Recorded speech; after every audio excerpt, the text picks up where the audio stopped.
So what was the question again? Oh, why is it called the traffic jam? Well, you know, the reason is, it's because I have two really cool cars. Seriously cool cars. And I love drifting, racing, because I am fast and slick. And plus, I like to create a bit of traffic jam myself with a whole lot of great music. Bulunaka, my name is Real, your host and DJ, right here on the Today FM Traffic Jam every weekday from 3 p.m. to 7. Right here on Today FM, today's hit music.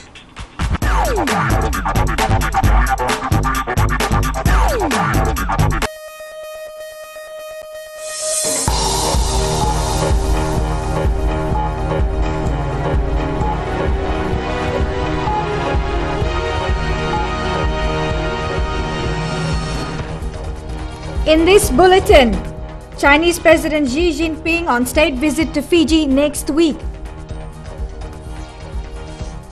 Government confirms Solomon Islands pulled out of MOU signing. And new welfare centre opens for British Legion community in Fiji.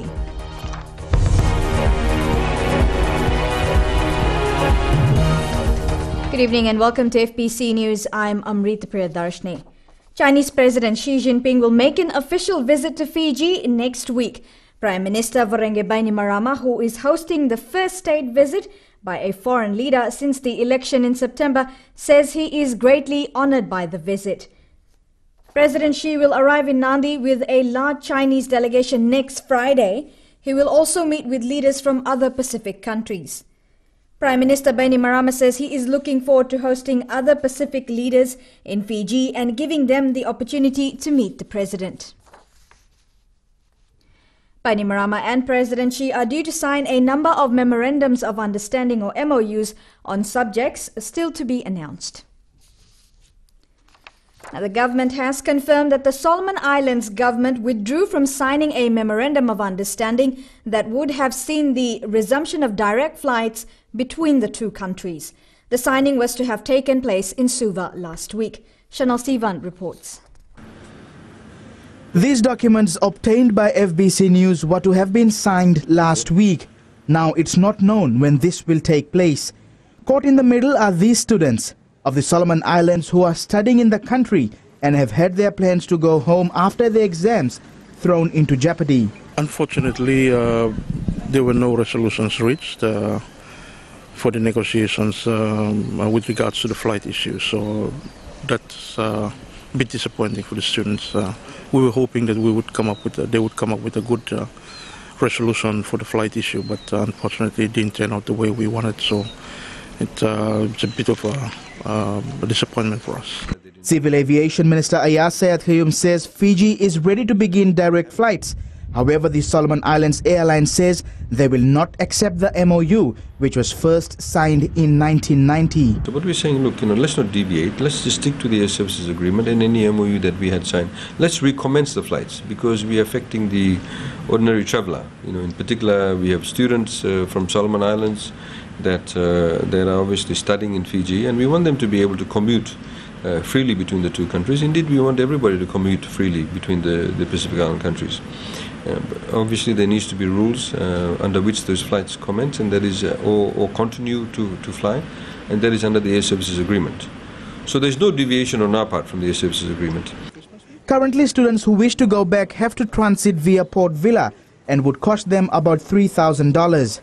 We were hoping that this short period of time from now until January or February, when the two governments will also negotiate the new agreements or whatever. I don't know what, but for my request for the Solomon government also is to probably just to give in. I think one has to step down and to give in to the other two so that things can go back to normal. And then, come January, February, then both countries or both governments can negotiate again. This afternoon, we contacted the Solomon Islands government and was told that the SIG will have 6 chartered flights to take home the students on government scholarships only. The flights are from the 19th to the 26th next week. The press secretary to the Solomon Prime Minister Douglas Maurau says others will need to wait for a few more weeks and hope that the new government will bring good news for them. Solomon Islands national elections will be held next Wednesday. Assure the students that as soon as the new government comes into place, I'm sure that flights will be resolved and an MOU will be signed between Solomon Islands and Fiji. For the USP on-campus students, exams end on the 21st, and those who will not be able to book a seat in the early flights will have to pay extra if they wish to stay on campus. For those students not sponsored by the SIG, will have to fork out a few $1,000s more to spend holidays with their families back at home. Chanel Shivan, FBC News. Development will reach every Fijian and not just those who voted for Fiji First. That's the assurance from Prime Minister Voreqe Bainimarama after recent reports that only supporters of his party would get assistance. Savara Tambor reports. Prime Minister Voreqe Bainimarama has made it clear that basic amenities like water, electricity and roads will be available to everyone, despite their political beliefs. The government came under fire recently after media reports quoted Bainimarama as saying that he would look after his supporters. I have said repeatedly that I govern for all Fijians, that I will leave no one behind. And I have been consistent about this right from the time I assumed office in 2006, right through the People's Charter, right through the years in which we made the reform that were necessary to set Fiji up for a better future. He says, be it Vitilevu or the most far-flung island in the Fiji group, everyone is entitled to the same level of service and care. The Prime Minister gave the same assurance to the international community when he spoke at the United Nations General Assembly in New York. I said it in my election victory speech. I said it at the United Nations. I said it in my maiden speech in the Parliament. So take heed to what I said then and take heed to what I say now. I govern for all Fijians, no matter who they support and who they vote for. I intend to leave no one behind, whether they voted for Fiji First, whether they voted for SODAFA, NFP, Labour, the PPP or anyone else. Bainimarama says reports about him only helping people who voted for Fiji First during a recent tour of the Northern Division were taken out of context. Sabera Tambua, FBC News. A centre set up to help servicemen, women and families during difficult times has been opened in Suva today. The British Legion Community Welfare Centre will benefit personnel and families of Fijians serving or who have served in the British Armed Forces. Aksita Tale was at the opening.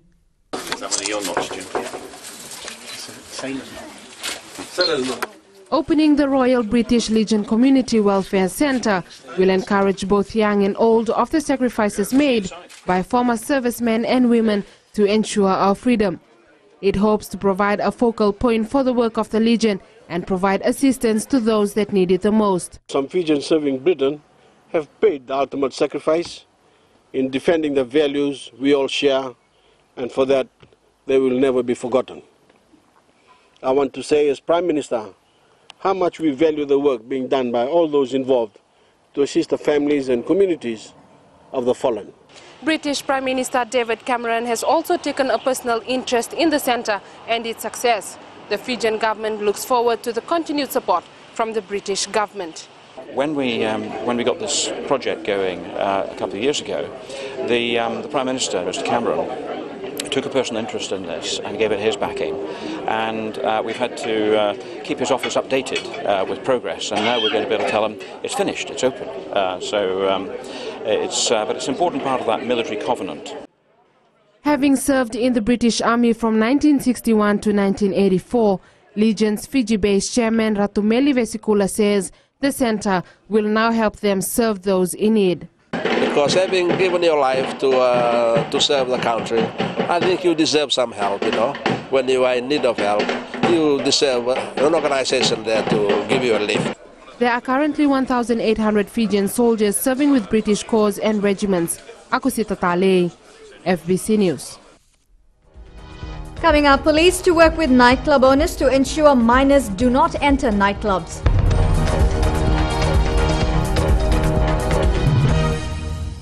Isang bulan na mo ron chumena matagni ko ni rongo ni bibo na matagni ke misa mo po. Niya na isang bulan na sero ko ni sana. Chumena kino na mo ron chumay.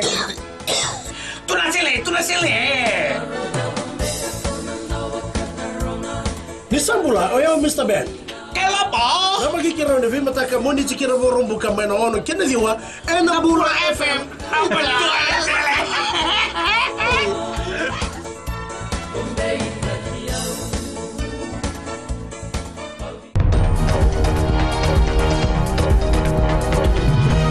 Welcome back. This is FBC News. A passenger in a vehicle that was involved in an accident which claimed the life of a 26-year-old woman last month has passed away. The woman, who is in her late 20s, died at the Lotoka hospital last Friday. She was admitted at the intensive care unit since the accident about a week ago at Natavora in Singatoka. A third passenger and the driver were admitted at the Singatoka hospital. Police will question the driver, who was discharged from the hospital over the weekend. The private vehicle allegedly hit a truck when it veered onto the wrong side of the road. The Media Industry Development Authority Chair Ashwin Raj says the Fiji delegation did not go to paint a rosy picture of the state at a recent United Nations human rights meeting in Geneva. Raj says the delegation went with a mindset to have an honest and critical assessment of the human rights landscape in Fiji at the second Universal Periodic Review. Ritika Pratap reports. On Fbctv's For the Record show last night, the Media Industry Development Authority Chair Ashwin Raj said the Fijian government has acknowledged there have been incidents of torture by police officers at the UN Human Rights meeting. We all have to face the fact that we do have incidences of brutality. We need to acknowledge that, and we need to be, speaking truth to power. Yet at the same time, I think it wasn't simply about acknowledging, it's about saying, well, what are we doing about it? And so the kinds of measures that have been taken to ensure that, the DPP is able to conduct its investigation independently. Raj says the UN has been clearly informed that the state does not endorse any form of abuse, and all cases of alleged police brutality are being investigated. In 2012, the police force introduced a pilot scheme for videotaping of police interviews. This is an important step in terms of ensuring greater transparency and fairness in all these police procedures. The Police Act is going to be reviewed in 2015.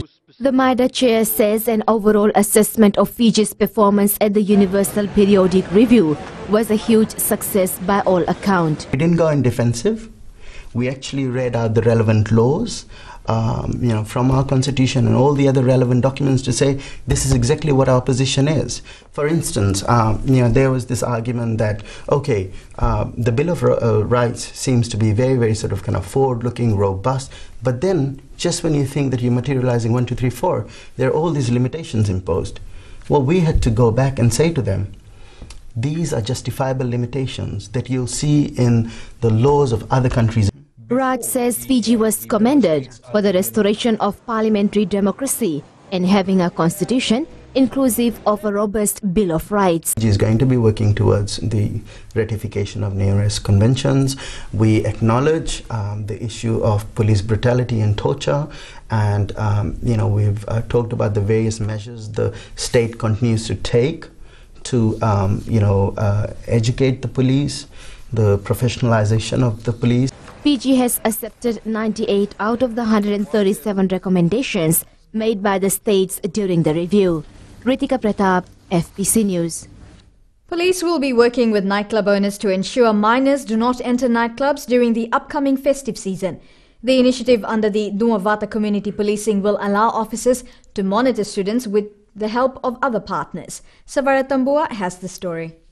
As the school holidays draw near, police have noted an increase in the number of students loitering in towns. Some have been spotted at nightclubs. And yes, we have had incidents where minors have been found in nightclubs, and that's something that we are trying to ensure that doesn't happen.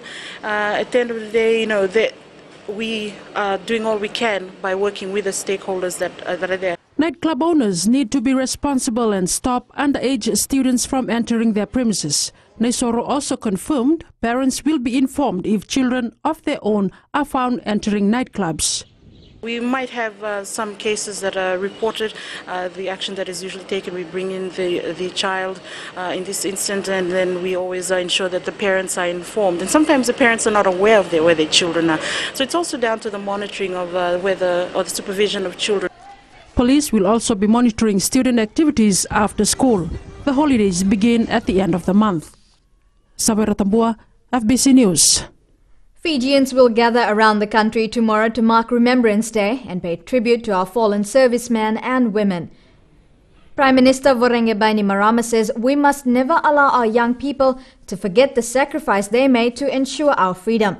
He encourages every Fijian to try to attend a Remembrance Day service or parade tomorrow. If you can't, to at least pause at the 11th hour of the 11th day of the 11th month, to remember our brave heroes in all theaters of conflict. It is one of the most solemn days of the year and one of the most emotional. So I ask the nation to wear our poppy tomorrow and reflect on the fact that these men and women died defending our values so that we might live lives we live today. There will be a march in Suva tomorrow from the flea market to Sukuna Park by members of the Retired Soldiers and Ex-Servicemen Association of Fiji at 9 a.m. Monday Night Sports now. Jamie, what do you have for us? Thanks, Amrita, and good evening. Coming up, Wales target redemption against Flying Fijians this Sunday, and IRB referee Rasta Reshivenge is in the country for the Bailey's Coral Coast Sevens. This and more after the break.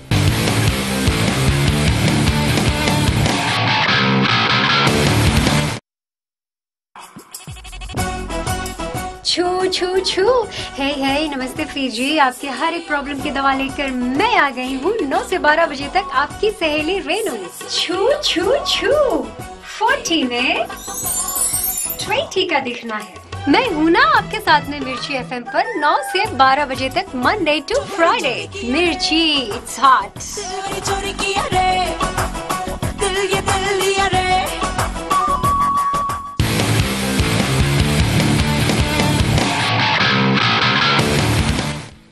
Welcome back. The Vodafone Flying Fijians face another tough rugby test on Sunday against Wales. They lost 40-15 to France yesterday and will be hoping to put in an improved performance against the Welsh. However, Wales, which lost 33-28 to Australia, will be seeking redemption when they take on Fiji. Both teams are in the same pool for the 2015 World Cup. Next week's going to be a really tough week, and we have to back ourselves that we're going to be underdone a little bit on the rugby against Fiji, but we've got to be good enough as this, with the squad and hopefully the depth in the squad and making a few changes to be able to beat Fiji. This match is at 3:30 a.m. on Sunday. Freight Services Red Rock is out to win the Bailey's Coral Coast Sevens tournament this weekend. With a tough pool to compete in, the Lamy-based club has been working extra hard to lift its fitness. Josephine Navula has the details. Training under the hot sun, the Red Rock team is working hard to make a mark at the Bailey's Coral Coast tournament. The fitness is the main target for us to be improved, and because I think commitment is number one. When you commit, we will achieve.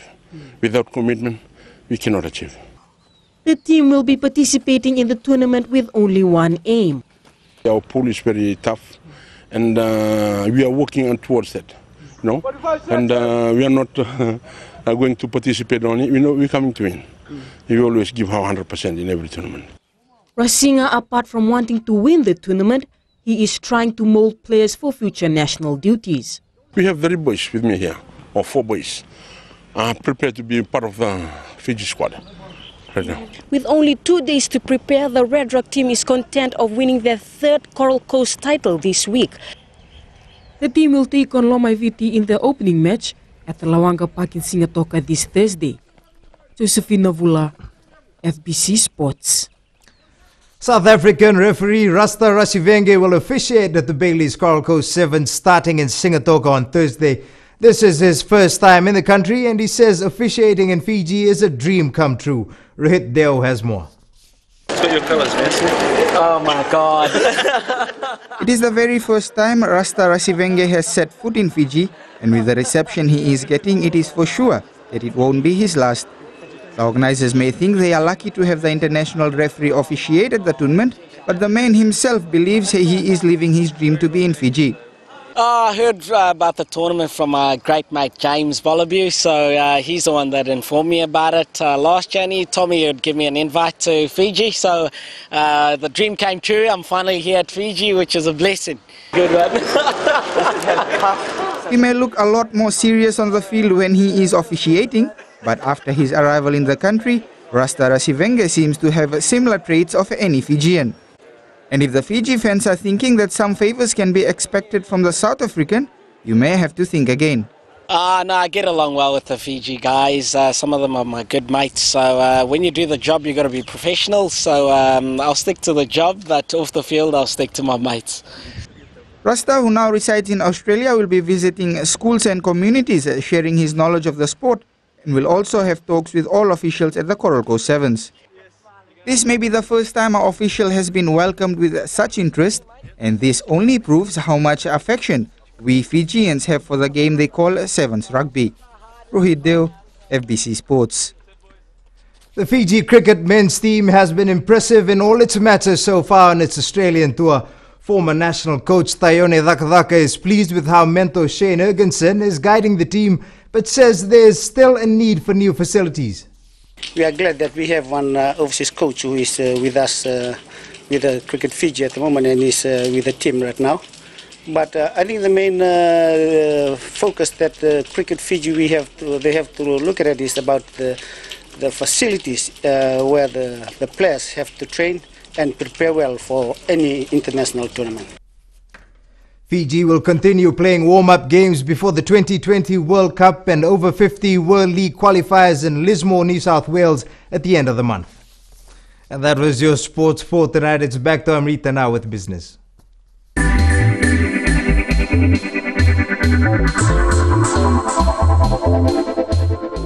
The Korean government and private sector are working on investments in Fiji, including projects such as biomass energy, solar farms and more. Watisoni Rekanroka has more.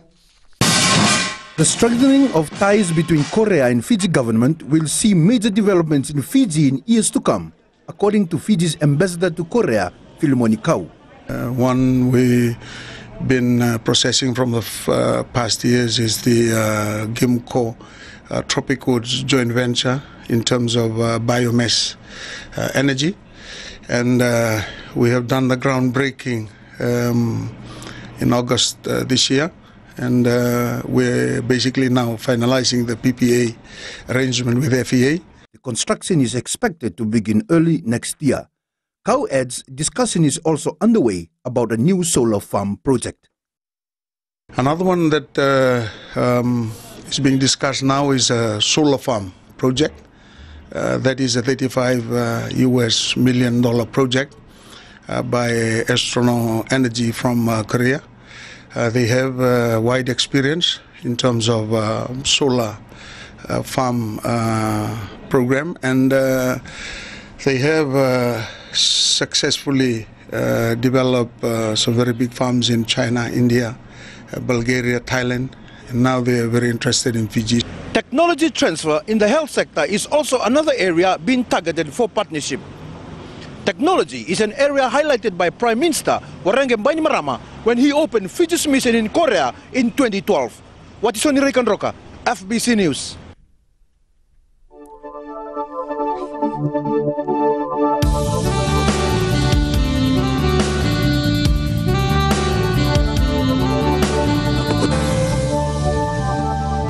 Mainly fine weather prevailed over the country today. A trough of low pressure lies south of Nauru and extends southeastwards over Tuvalu. Meanwhile, another trough affects French Polynesia. Temperatures reached the 30s. Nadi, though, had 29 degrees. Tomorrow, you can expect brief showers over the southern and western parts and interior of the larger islands. Wednesday's outlook: fine apart from afternoon or evening showers.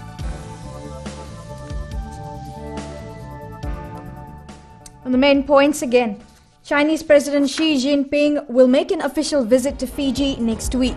The government has confirmed that the Solomon Islands government withdrew from signing a memorandum of understanding that would have seen the resumption of direct flights between the two countries.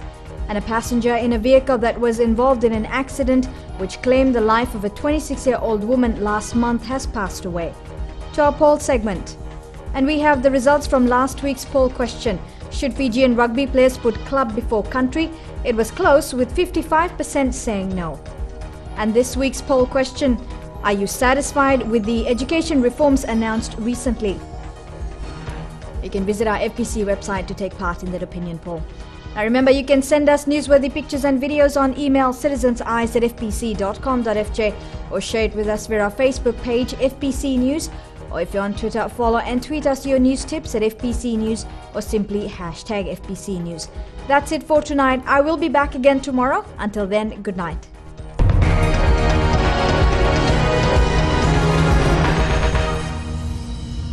Isang bulan na mo cuma na matagi ko ni rongo ni bibi ko matagi ke misa po. Niya na isang bulan na sero ko ni sana cuma kira na mo cuma. Tu na sile. Isang bulan, oh ya Mr. Ben. Kela pa. Na magkikira ni bibi mataka mo ni kira mo rombo ka may no kena diwa. Na bura FM.